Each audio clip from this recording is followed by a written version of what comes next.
चलो, good afternoon everyone.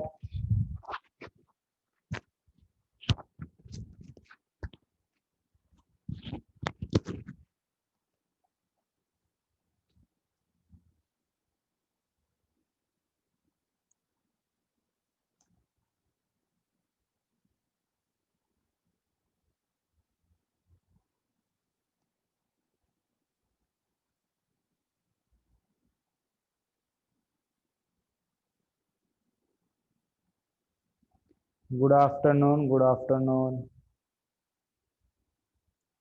Let's start the today's lecture. The new topic, chapter number 4 from your textbook, which is नाव माहिती आहे का तुम्हाला?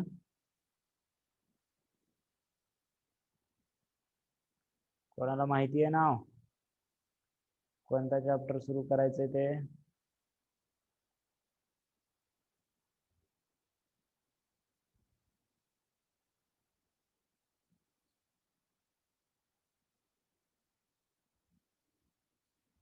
देखो, आपके स्क्रीन के ऊपर आपके चैप्टर का नाम ढंटड़ान, राइट?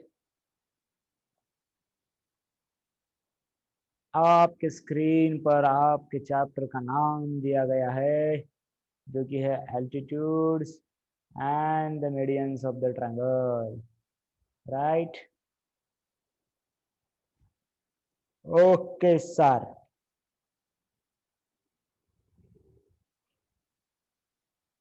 तो अभी altitudes and median of the triangle learn करना है हमें, इसका meaning and how to draw it.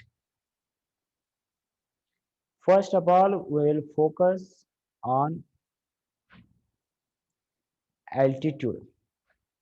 त्याच्या आधी तुम्हाला आपलं कन्स्ट्रक्शन आठवते का?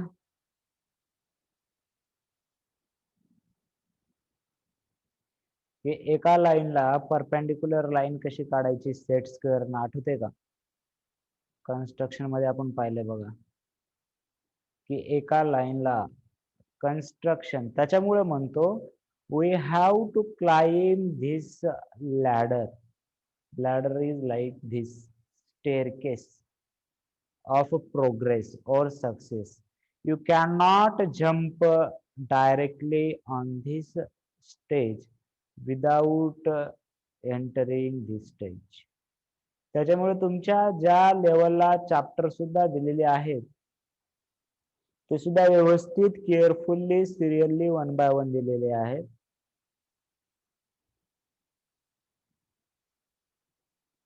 मग आता इथे आपल्याला अल्टिट्यूड ड्रॉ करण्यासाठी सेट स्क्वेअरचा यूज करून आपल्याला एका लाईनला परपेंडिक्युलर कसं ड्रॉ करायचं असतं ते माहिती असलं पाहिजे, राईट? मग अल्टिट्यूड आधी कशाला म्हणायचं? समजा एक ट्रायंगल आहे. आता altitude and medians of the triangle, altitude आणि मीडियन्स ट्रायंगलचेच असतात, लक्षात घ्या, राईट? म्हणजे लर्न करायचंय. So altitude is a perpendicular segment. बघा या ट्रायंगल मध्ये this is a perpendicular segment drawn from the one of the vertex. एका वर्टेक्स पासून ड्रॉ केलाय, पुढच्या साइडला परपेंडिक्युलर. बघा बरं, लक्षात तर बसायला पाहिजे. डेफिनेशन लगेचच पाठ करायची गरज, लगेच पाठ झाली पाहिजे. कसं सांगणार? अ परपेंडिक्युलर, बघा आपण perpendicular segment drawn from vertex to opposite side of triangle is called altitude of triangle. चला परत एकदा म्हणा माझ्यासोबत. बघा, अ परपेंडिक्युलर ड्रॉन फ्रॉम वर्टेक्स. समजा या वर्टेक्स पासून मी अशी जर परपेंडिक्युलर ड्रॉन केली, कोणाला? A perpendicular drawn from vertex to the opposite side of triangle is called altitude of the triangle. लक्षात राहील का? बघा बरं, कोणताही ट्रायंगल घ्या, असा ट्रायंगल आहे समजा. जर या व्हर्टेक्स मधून जर मी इथं परपेंडिक्युलर काढली तर हे जी सेगमेंट आहे त्याला आपण अल्टिट्यूड ऑफ अ ट्रायंगल म्हणणार. लक्षात आलं का बघा? एव्हरीवन. यस. चला बरं, परत एकदा डेफिनेशन सांगा माझ्यासोबत. परत एकदा डेफिनेशन सांगा. परत एकदा डेफिनेशन सांगा. A perpendicular segment drawn from vertex of a triangle to opposite side is called as altitude of a triangle. Write down. टाका हेडिंग टाका. हेडिंग टाका.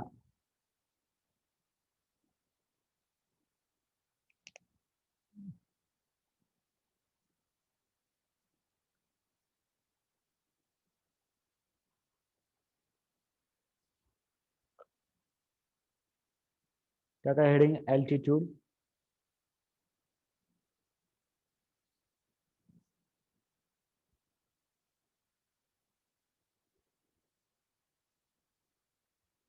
Yeah, the perpendicular segment drawn from a vertex of a triangle.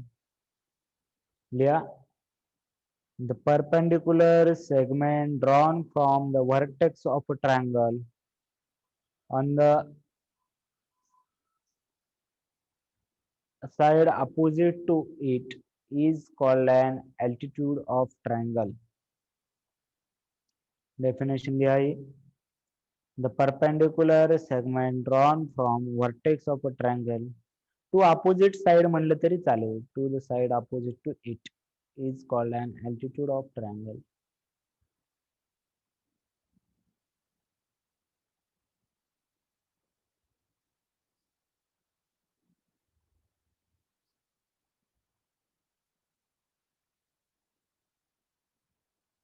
हेच लिहायचं. Diagram पण काढून घ्यायचं ही आणि लिहायचं हे.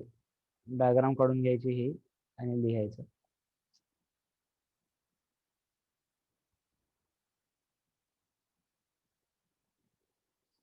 डायग्राम पण झाली. बहुत फास्ट कर रहे हो.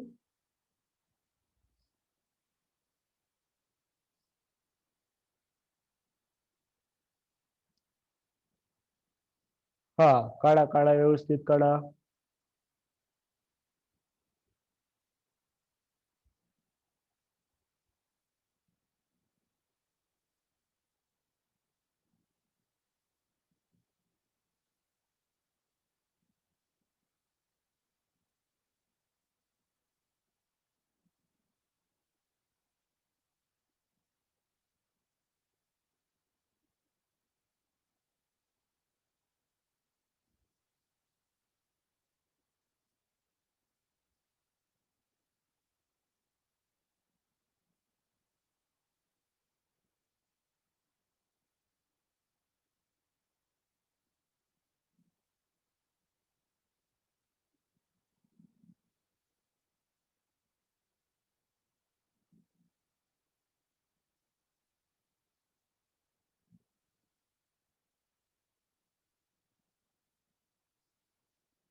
डन. Very good. ओके.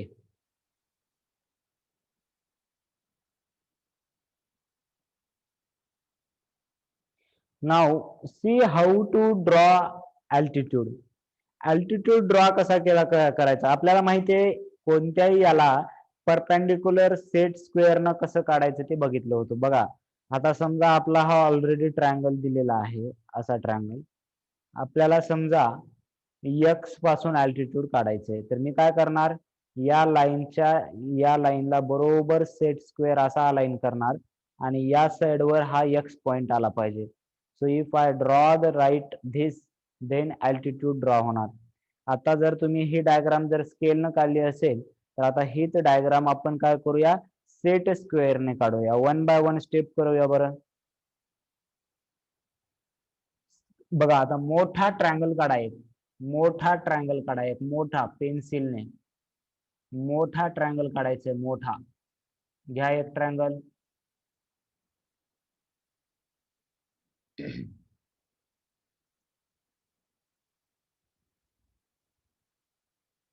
मोठा ट्रायंगल काढायचे.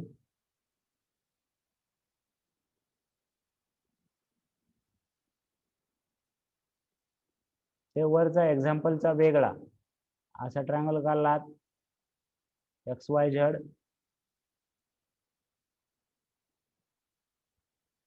आता काय करा, जर x पासून परपेंडिक्युलर टाकायचा असेल तर बघा तुमचा सेट स्क्वेअर असा ठेवला पाहिजे तुम्ही. इकडे एक आणि अशी लाईन बरोबर या लाईनला आली पाहिजे, ही खालची लाईन बरोबर या लाईनला आली पाहिजे. बघा बरं असं ठेवून सेट स्क्वेअर, आणि ही लाईन खालच्या बरोबर लाईनला आली पाहिजे आणि हा पॉइंट या लाईनवर आला पाहिजे. मग जर मी जर इथून लाईन ड्रॉ केली, बघा मी जर लाईन अशी ड्रॉ केली, मी जर अशी लाईन ड्रॉ केली आता या सेट स्क्वेअरला, तर हे ऑटोमॅटिकली परपेंडिक्युलर येणार. कळली का बघा बरं असं, हे परपेंडिक्युलर असणार.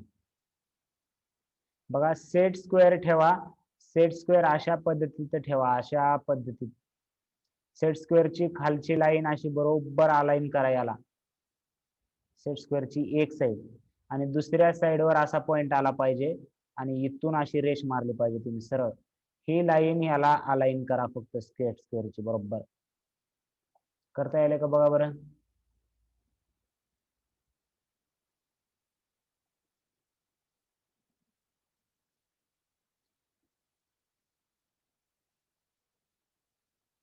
बघा बरं, कोणाला प्रॉब्लेम असेल तर विचारा परत.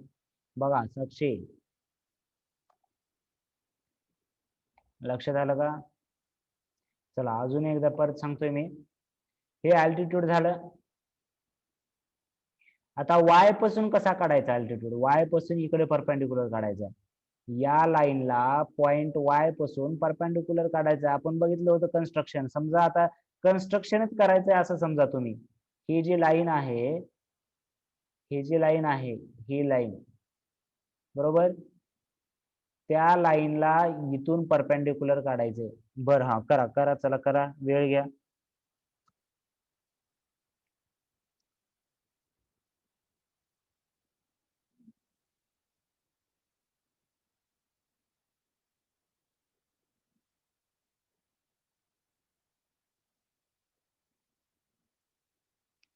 आवाज येत नाहीये बरोबर, यायला ना आवाज. Okay, very good. बर,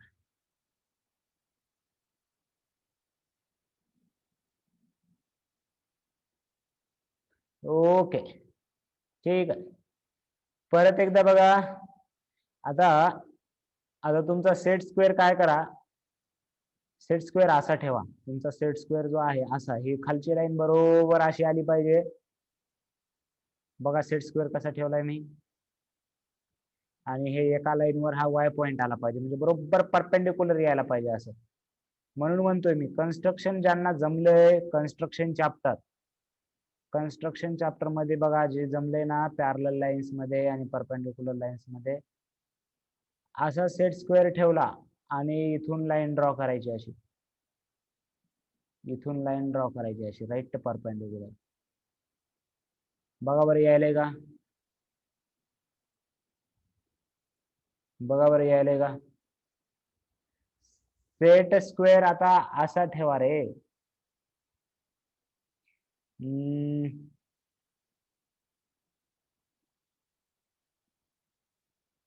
जस्ट सेट स्क्वेअर माझ्याकडे इथं नाहीये.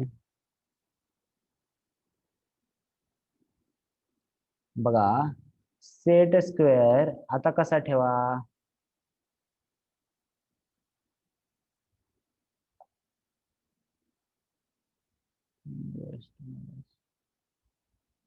तुमच्याकडे सेट स्क्वेअर आहे बरोबर आहे का नाही. सेट स्क्वेअरची एक खालची लाईन बरोबर अशी आली पाहिजे या लेवलला, एक साइड सेट स्क्वेअरची या साइड बरोबर, आणि दुसरी साइड, दुसऱ्या साइडवर हा पॉइंट आला पाहिजे, दुसऱ्या साइडवर हा पॉइंट, आणि मग अशी लाईन तुम्हाला ड्रॉ करता येते अशी. किती जणांना काढलंय सांगा बरं.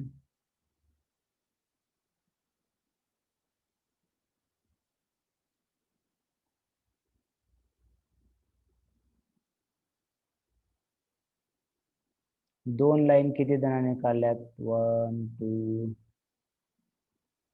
किती जणांनी काढल्यात या दोन लाईन युजिंग सेट स्क्वेअर.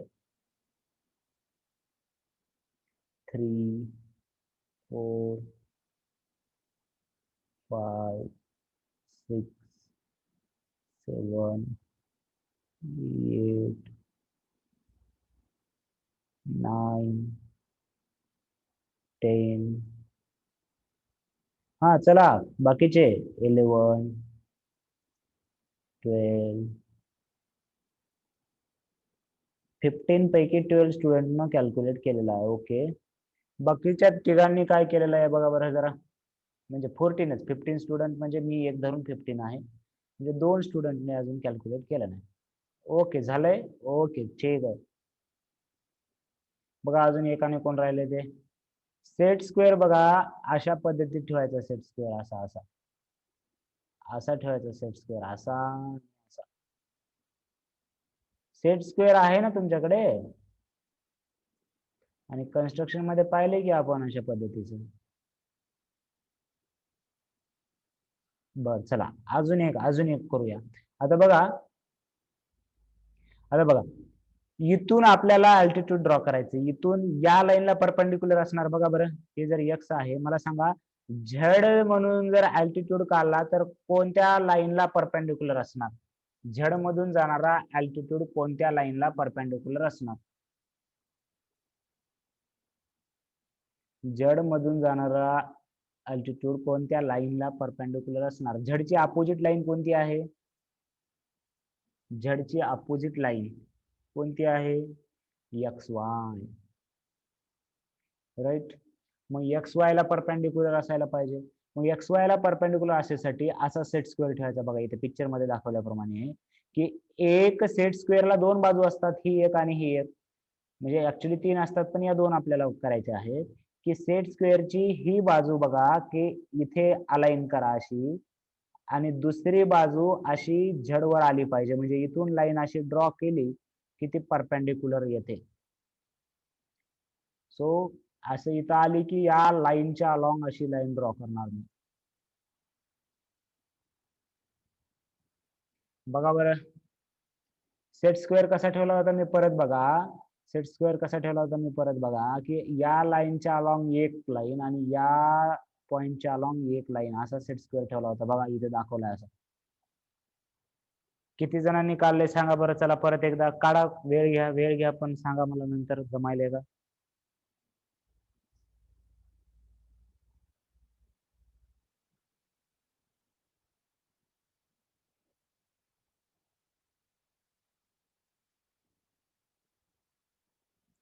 तुम्ही रोटेट पण करू शकता. बघा तुम्ही पेज पण रोटेट करू शकता. तुम्ही असं आता इथं सेट स्क्वेअर ठेवून काढलं परत पेज रोटेट करा. असं जर तुम्हाला सुरुवातीला कळत नसेल तर नंतर कळतंय हळूहळू.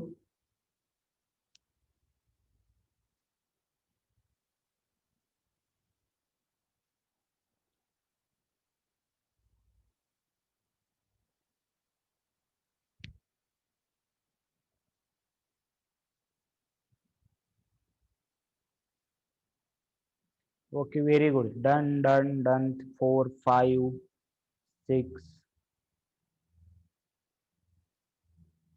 चला झालं का बघा बरं. 7 8 9 10. चला सर्वांनी काढलं का बघा.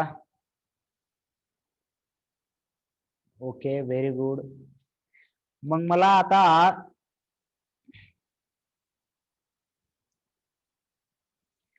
सांगा कोणाकोणाच्या तिन्ही लाईन एकाच पॉइंट मधून चालल्यात. किती जणांचं आलंय असं सांगा बरं खरं खरं. की बघा जसं इथं झालंय इथं बी तसं परफेक्ट नाही झालं. या तिन्ही ड्रॉ केलेल्या लाईन एकाच पॉइंट मधून जात आहेत का. तिन्ही लाईन केलेल्या तिन्ही अल्टिट्यूड आहेत ना. हे एक अल्टिट्यूड आहे बघा. याला जर नाव दिलं मी पी क्यू आर तर पी झेड एक्स क्यू आणि वाय आर ते एकाच लाईन मधून जात आहेत तर तुमचं बरोबर आलं आहे. जर थोडस चुकत असेल, थर्ड लाईन बघ साक्षी परत कशी काढायची? सेट स्क्वेअर असा ठेवायचा असा. एक साइड सेट स्क्वेअरची अशी या लाईनच्या अलॉंग आणि दुसरं पॉइंट या पॉइंटच्या अलॉंग काढायचं. म्हणजे हे सेट स्क्वेअरची दुसरी बाजू अशी आली पाहिजे झडपर्यंत, बरोबर अशी झडपर्यंत आली पाहिजे अशी. आणि मग याला सेट स्क्वेअरच्या याने ड्रॉ करायचं.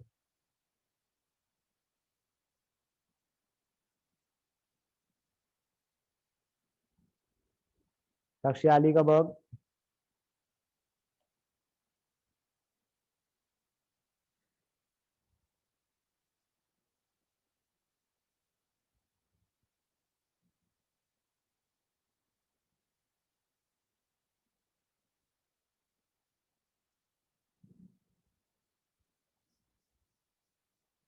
ओके.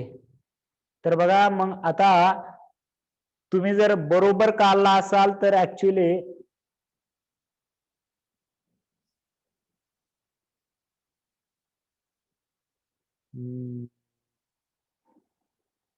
ओके.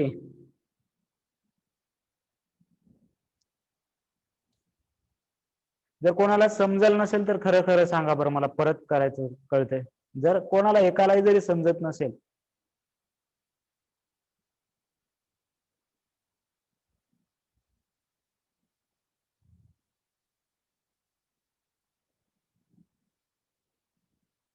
मी म्हणलं ना, तुम्हाला समजल्याशिवाय तर पुढे जायचंच नाही.